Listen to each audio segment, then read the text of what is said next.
ইরানে ক্ষেপণাস্ত্র হামলা চালিয়েছে ইসরায়েল। এর কিছুক্ষণের মধ্যে যুক্তরাষ্ট্র ইসরায়েলের সঙ্গে হামলায় যোগ দিয়েছে। ২৮ ফেব্রুয়ারি শনিবার সকালে এই হামলা চালানো হয়। আন্তর্জাতিক সংবাদ মাধ্যম সিএনএন জানায়, ইসরায়েলের প্রতিরক্ষামন্ত্রী ইসরায়েল কাটস এ তথ্য নিশ্চিত করেছেন। এছাড়া মার্কিন এক কর্মকর্তা আল জাজিরাকে যুক্তরাষ্ট্রের হামলার কথা নিশ্চিত করেছে। ওই কর্মকর্তা জানান, ইরানের ওপর হামলাগুলো যুক্তরাষ্ট্র ও ইসরায়েলের যৌথ সামরিক অভিযানের অংশ হিসেবে পরিচালিত হচ্ছে। এদিকে হামলার পরপরই ইসরায়েল জুড়ে ইরানের প্রতিশোধমূলক আক্রমণের আশঙ্কায় বিশেষ ও স্থায়ী জরুরি অবস্থা জারি করা হয়েছে।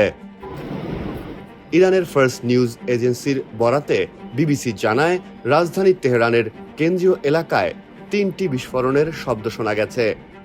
খবরে আরও বলা হয়, রাজধানীর রিপাবলিক এলাকায় একাধিক ক্ষেপণাস্ত্র আঘাত হেনেছে বলে তারা তথ্য পেয়েছে।